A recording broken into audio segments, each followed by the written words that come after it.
Personally, I happen to love this time of year, but not for the reason you might think.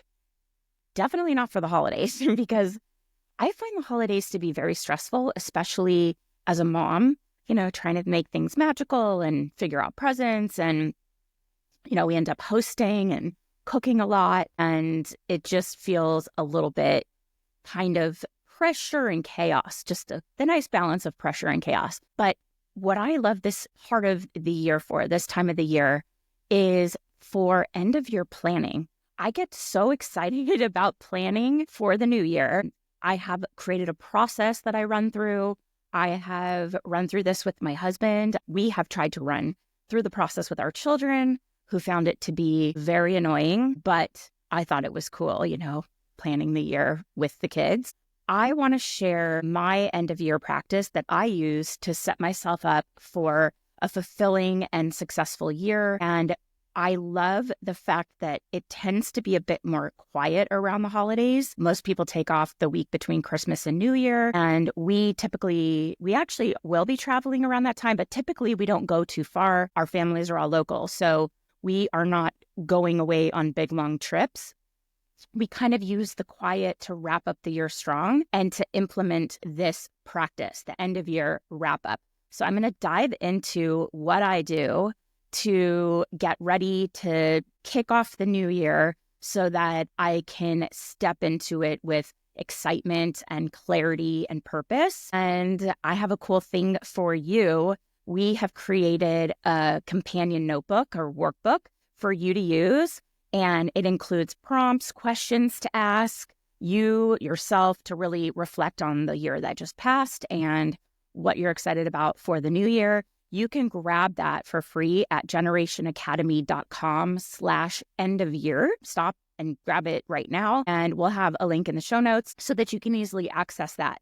I love a workbook. As a visual learner, it kind of all makes everything really gel and sink in.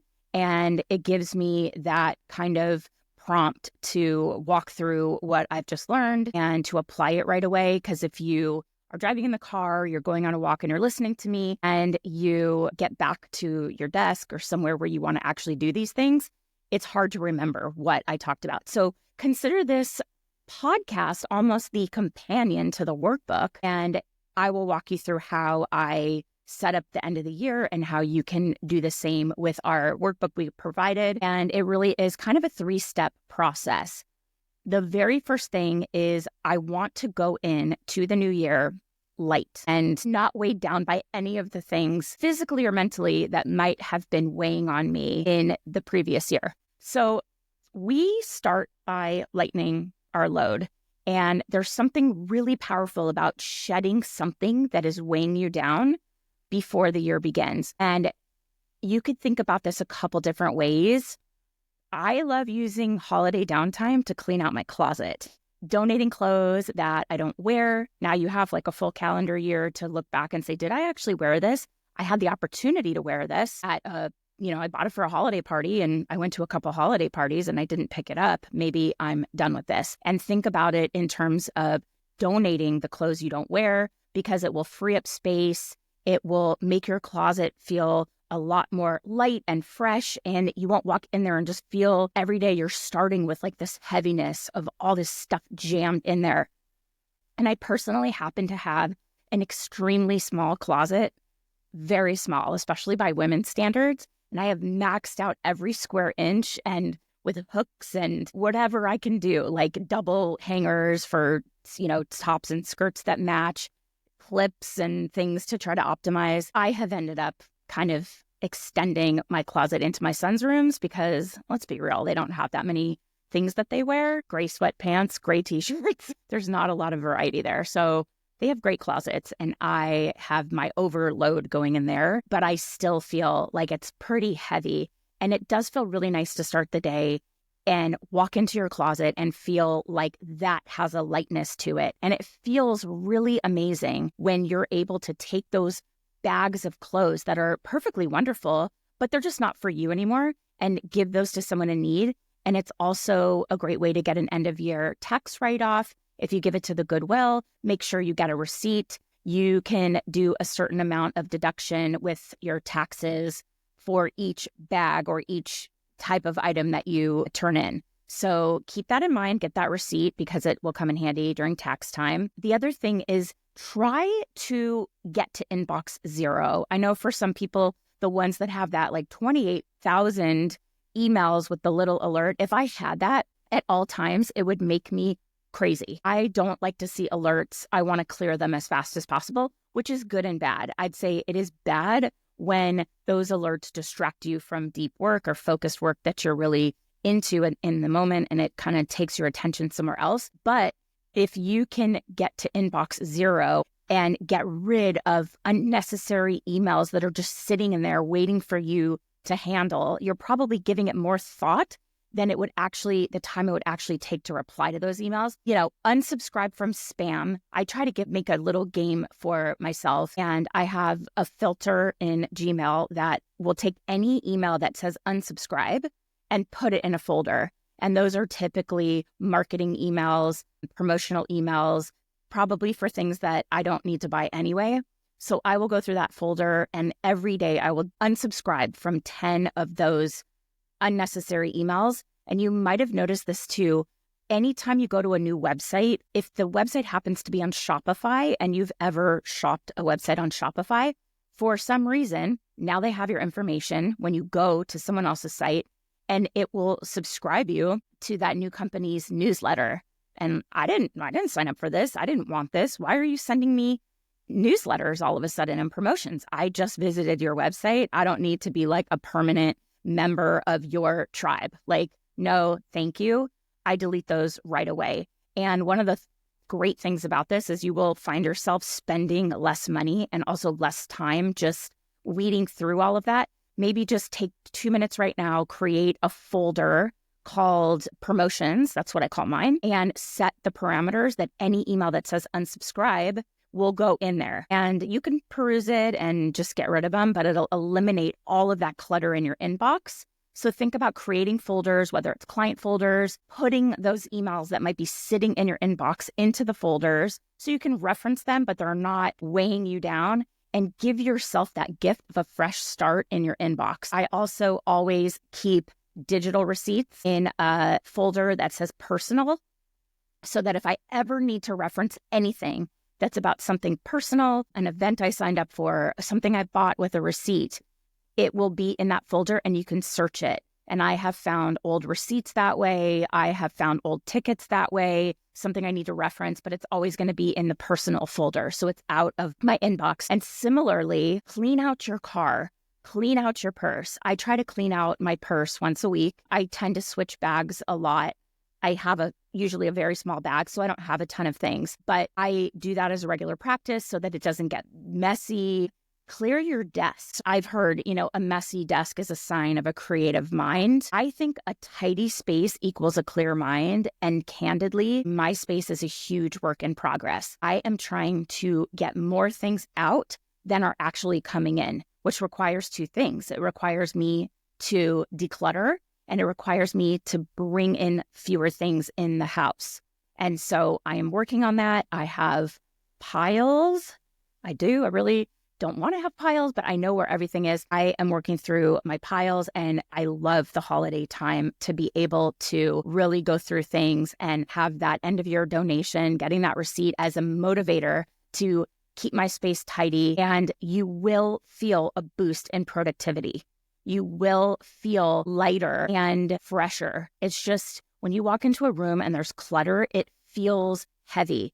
When you walk into a room with clean, open space on the counters, it feels like a breath of fresh air. Give it a try and see how it makes you feel.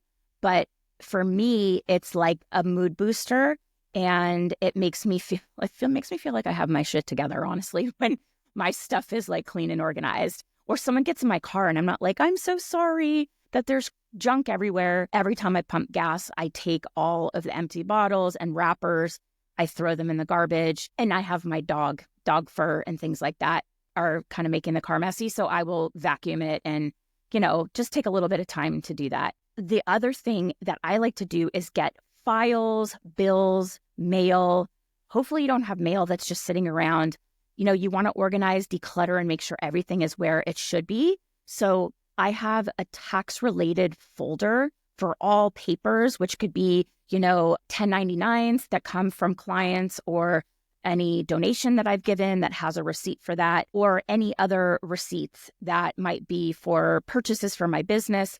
I wrap up the year. I take all the 2024 tax-related papers. I put them into a file and I get not rid of it, but I move it to where I'm going to be putting all of my tax prep stuff, personal and for business. And I set out my new folder. So I have a fresh folder that only has 2025 content in it. And that way you start off the year and you don't feel like, you're combining old and new. You want to make sure that you just have everything when you need it, you grab and go for tax time. And that's done by calendar year. Another thing you might want to consider doing is buying a new hard drive for your computer backup every year. Now, hear me out. I had a tech person tell me this once. They're not that expensive. You can get, I happen to need a lot of storage because I have a lot of video content and a lot of photos and things, but you could probably get a hard drive that you're backing up your computer on for under $100. Then you do one final backup at the end of the year, and now that hard drive becomes an archive. And I label it the year with my handy dandy label maker, and I'll put the hard drive into a place where it'll serve as an archive or a backup should I ever need anything. And then I will set up a new one for the new year. And that way, you always have a backup. You can get rid of old folders that are old clients and know that if you need to reference something, you can go to the backup in your archive. And that way, all of that content from old clients you haven't dealt with and you don't need to reference anymore, their folders, their files, it's on the archive backup and you have a fresh kind of light and uncluttered computer. The other thing is looking at your environment and really like how you feel mentally and physically when you have things that are distracting and pulling your focus. So pay more attention to where your focus is. And if it's an app or apps on your phone that are, something that sucks time, try getting rid of it. I understand maybe you're listening because you're a digital marketer, PR pro, and you have some social media account that you're running, maybe for work. I get that, but you can set a timer and make sure that you only give yourself that amount of time. I like this timer. You can choose, I guess it's backwards, but you can choose, it's a MOOAS timer, and it's got the regular time, and then you just set it down and it's starting to count down and it'll beep when it's up. So I would set it for 5 minutes and wait for the beep and move on. But if you can't control that impulse to just doom scroll, then maybe remove some of those apps. It could be something where you spend too much money, where you're shopping or looking through and feeling like you have to have the latest something because some influencer told you to get it. Just take this time to simplify. And another way to do this with removing distractions is looking at unnecessary commitments and saying, you know what? I'm not excited about this. I wish I didn't say yes. This doesn't serve me. And start to pay attention to what commitments feel heavy and try not to agree to do those things. If it doesn't align with your vision, your goal of spending more time with your family or focusing on your business and your clients, if it's not really a fun event or networking, just say no. And you don't have to explain yourself. Honestly, this is the year of just owning our time and being unapologetic about doing the things that we want to do and not having to explain that to anyone. It's my time and I'm in control. And those steps there are about creating the room for things in your life that truly matter in 2025. It's not just about organization. It's about light, fresh start with room for the things that are the most important to you. And the second step I want you to think through, this is what we do, is making a plan for the big things that you want to experience. And notice I didn't say set goals. I'm talking about planning your life and experiences that are going to make 2025 unforgettable. You want to have something that is a big year-defining something, an event. It could be maybe some challenge or experience that will push you and make you step outside of your comfort zone. And it'll become a moment that you look back on with pride. It could be finally launching a dream project or redesigning your brand identity, your website, which is on tap for me for the new year. It could be finally running a marathon or taking a bucket list trip.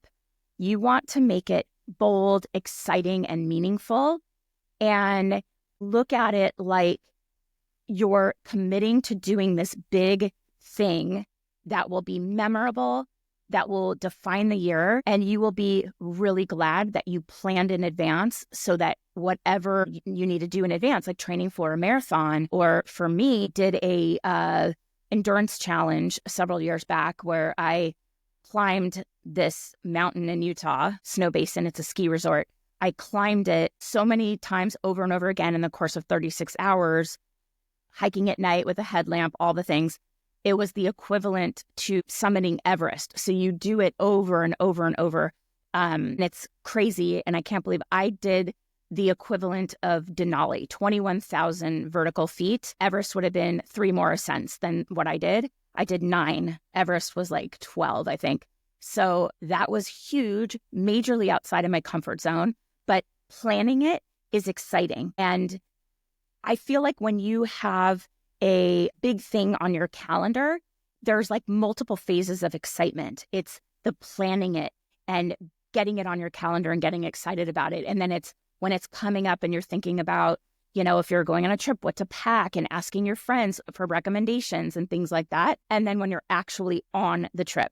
And then I guess after the fact, you can look at your pictures and relive the memories, maybe make a memory book.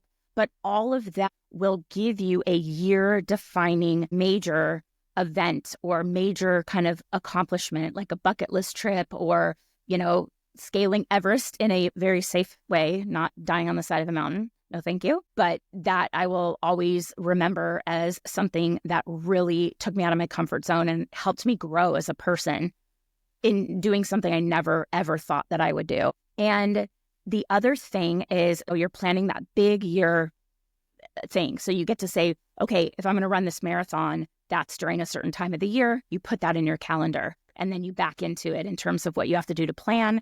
If you want to go see the Northern Lights, that's during the colder months at the end of the year. You can plan for that. You need to kind of know where that big commitment is going so you can back into the timing. So you have that big, major, bold, exciting, meaningful experience you want to have. And then think about prioritizing new experiences that you want to have, just more like projects that you would want to tackle or like a fun out of the ordinary experience that you can sign up for every other month or you can commit to every other month. So that could be taking a cooking class or a pottery class. Like I've always wanted to throw pottery on a pottery wheel. Maybe it's not a one-time thing, but like a series of classes.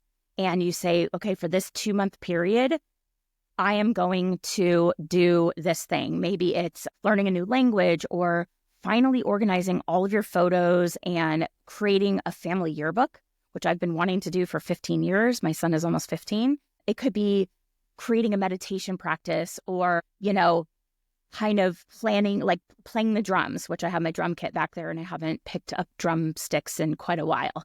Maybe that is like a 2-month focus. So if you think about that, you would then have every other month. So 6 different new life experiences, a cooking class, knitting class, something that you've always wanted to do. Maybe take can you tell I like crafts? Maybe take a stained glass making class or something along those lines, jewelry making, or trying a new hike that you've never done before, or doing a trapeze school, like not a major year defining thing, but a little out of the ordinary and something where you're like, yeah, that's super cool. I really want to learn how to do that, or I really want to take the time to do that. And putting it in your calendar. So every 2 months, so you have 6 of these experiences that you probably wouldn't have had if you didn't actually plan for them. So what I like to do is write down things throughout the year that really seem interesting to me. Set little reminders to look into it. So I just booked a really cool car museum that for some reason I've never been to. I love cars, never been to it in my area.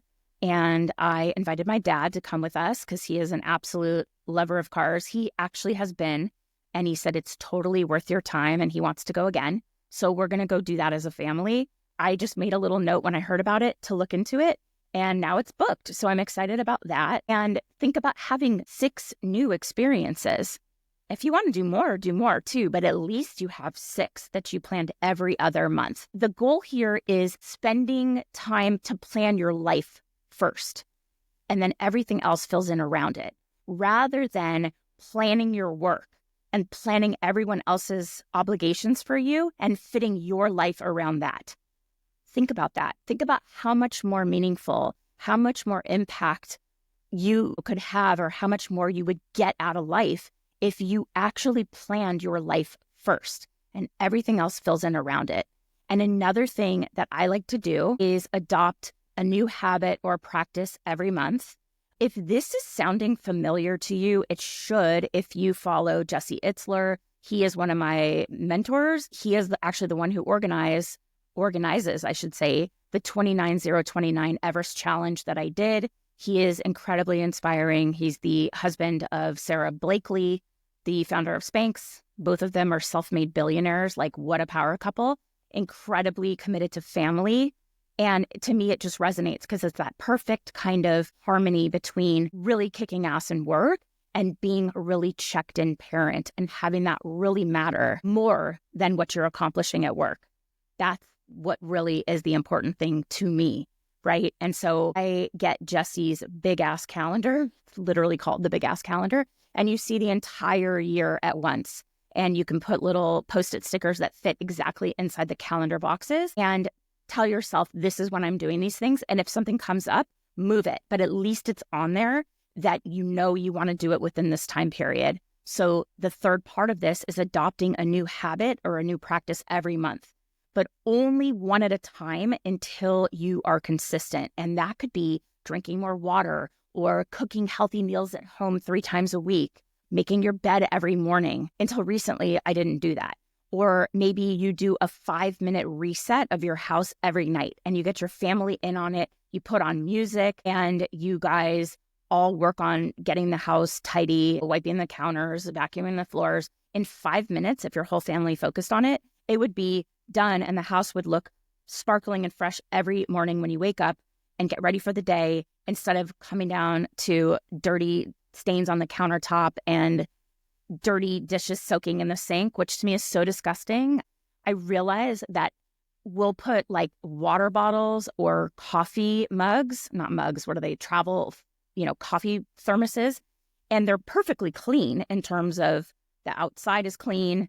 All that's inside the water bottle is water and it's essentially clean. You just have to kind of clean. It's the same person that uses it all the time. When you put it in a sink, it gets all that dirty dish on it. It's disgusting. And I just am like, no, take those bottles and just set them on the side, because they get dirtier going in the sink than they are when they come home from tennis or work for the day.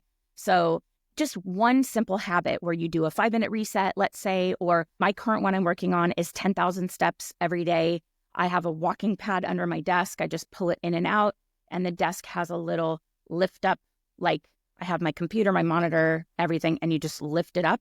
Very sturdy, and then you can walk and type and whatever. So I get half of my steps walking my dog, and I get the other half on the walking pad. I'll track it on the Apple Watch, good to go. And once that's incorporated, now it's a habit, and it becomes something that I'm doing every day or almost every day. Then you can move on to the next one. That could be anything that you've wanted to adopt. Maybe it's practicing your new language that you want to learn for 5 minutes every day, or practicing the drum for 15 minutes every day, or watching a new lesson in Generation Academy, let's say, the pitch lab, like watching some content for half an hour a day and making that a habit, right? And then commit to this plan. You've made your plan, and it is focused on your life first. It's focused on coming into the year really clean. It's, light and easy breezy, right?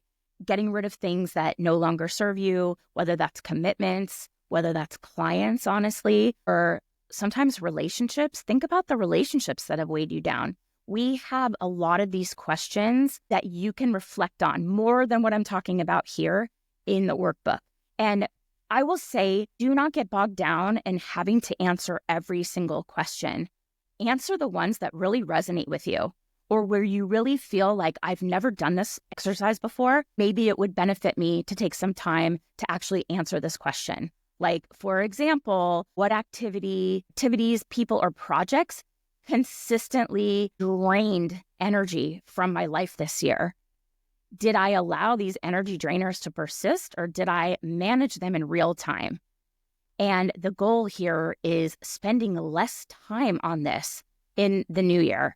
And on the flip side, did I spend ample time on energy creating activities and projects and people?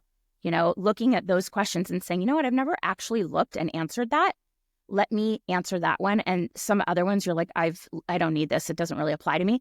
Don't get bogged down in trying to answer everything. Just flow through it in a way that feels like you're actually making progress and creating a plan that you can commit to, and using those questions to reflect on how you want to input your activities and your goals for the year. And really, we're focusing on life first, right? Your big year-defining thing, your 6 experiences every other month. You're going to do a new experience. You're going to plan it, calendar it.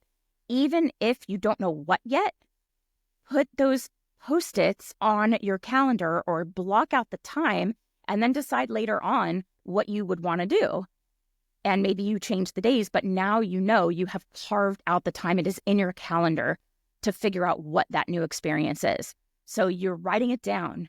You are committed to this. You're making it visible. I can't tell you how many times members of my community have worked really hard at the end of the year, beginning of the new year, set goals, and they never looked at them again. They never revisited them again. There are so many ways to keep them top of mind. You can put a Post-it where you're going to see it every day. It could be as your computer wallpaper. I happen to have a big vision board as my backdrop. I created it in Canva. It took 2 minutes. It was longer to find the pictures that reflected what I wanted to remind myself of. But that's the key here, is that the pictures have to have meaning for you, not for someone else. But I look at it every day. And honestly, several of the things on here have come true. It's kind of cool now that I look at it. Actually, very cool. Like one of them, I have the Ink magazine, and there's a female on the cover. And to me, it just meant getting more visibility for myself and my business. And that means, if I see that and going, oh yeah, I wanted more visibility, I should probably put myself out there more. So we started entering awards, and I actually did win an Ink magazine Best in Business award, which was like the coolest thing to be on their radar. It was so, so cool. I won the Silver Award Best in Business for advertising, marketing, and public relations for my program, the Pitch Lab. How cool is that?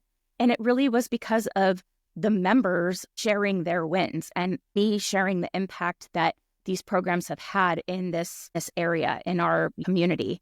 And that was enough. How cool is that? I wouldn't have had that top of mind and said, I think I need to really get more visibility. What should I do? If I didn't have it staring me in the face every day on this desktop wallpaper. So it really does have an impact to have these things visible. You want to maybe put it on your desk or your fridge, or put it on a Post-it note when you're brushing your teeth and you see that every day. You're kind of multitasking because you're going to brush your teeth, right? I hope you brush your teeth. And then you're looking at that Post-it and you're remembering every day that that's your goal. The key here with the plan that you have put in place is to follow your script. You want to be intentional with your time and say no easily to the things that don't align with your vision, and really stay focused. And the other thing that I've noticed really helps is that you can reward yourself for the attitude, the effort you're making, and not just the outcomes. That's why we often hear set goals that are really out there, like kind of unattainable. Setting a goal that's like, oh yeah, this is attainable, means you're probably playing a little small. You have to aim higher. You have to shoot for a further target in order to push yourself more than what you would do if you set an easy goal. Like I want to achieve all my goals, so I'm going to set SMART goals. Realistic is the R, right? Realistic. Well, what if it's not realistic? What if it's like out there?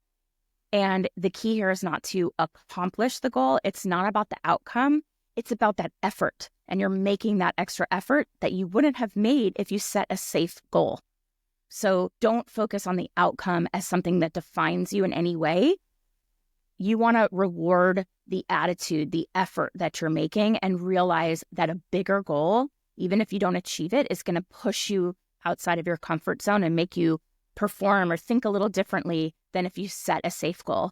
Don't forget to show up for other people in your life. You want to cheer on the people who are giving their all just like you. Be around those people. You want to tap into other driven and motivated people that will serve as inspiration, that'll serve as accountability partners. And we love doing this with our members of the Pitch Lab community. It's a great way to use the community to put your goals in our Slack channel and have people hold you accountable or check in with you or create like a little accountability group and encourage each other every day, check in weekly on goals and make sure that you're still on track. And what I have come to realize is that things do not happen unless I make them happen. Experiences and successes, the things that I want to have happen, they rarely come to you. You have to be proactive. And I was telling my son this the other day, when it comes to friendships, if you want to have friendships, you have to make the effort. You can't just sit back and decide that they're in control of deciding that you are good enough to be part of the friend group. You have to actually make an effort. You have to reach out, check in, follow up, just stay top of mind. And if you are going to make these goals happen, that starts right now. That starts when you have this time to take control of what you want your year to look like and what outcomes you want to have. Again, we're not totally focused on outcomes, but setting a goal to achieve something large that would define the year, some big goal that you have always wanted to do, but you just couldn't find the time. Now you're finding the time. You're putting it in your calendar and you're planning for it. And 6 new experiences, 1 every 2 months. You could do more, go for it. But now you're actually committing to trying new things because you blocked out the time in your calendar and you are planning for it. And then all of the new habits that you've wanted to adopt, I recommend not starting the year and being like, I'm going to run and I'm going to drink water and I'm going to eat healthy and I'm going to take my vitamins and I'm going to do blah, blah, blah. Do one thing and make it a habit and then move on to something else. And if that means 1 a month, that's a really good cadence and it's very easy to follow. And now you have 12 new habits that you've adopted at the end of the year. Like, how cool is that? So I hope that you're as excited as I am to start 2025 on the right foot. And remember, the key is to simplify, plan, and then commit. Okay. And I have this workbook we created for you to go along with this. There's additional questions, other points of reflection. Try to really dive into the ones that resonate with you and see what you can learn from this reflection. It's also really helpful to go through your photos from the year and go through your calendar from the year to reflect on the things that you did, the activities you had. And then you can decide what really lights you up. What did this activity bring me so much joy? Why? Why did I love it? Oh, it's because I was with this group of friends. Make that happen again. Really looking back on your calendar, your pictures from the year and reflecting on all the things that you did do. It helps you leave the year feeling like you accomplished a lot. More so than the big wins that would just come to mind if you didn't look back at your pictures and your calendar to see where you were, who you were with, what you actually did. And remember, the key is to simplify, plan, and then commit. Okay, that's what I said. You got to go for it. If you loved this episode, do not forget to subscribe. Please leave a review. Share it with someone who's ready to crush their goals. And until next time, keep pitching with purpose, making an impact, and let's make this our best year yet. See you next week.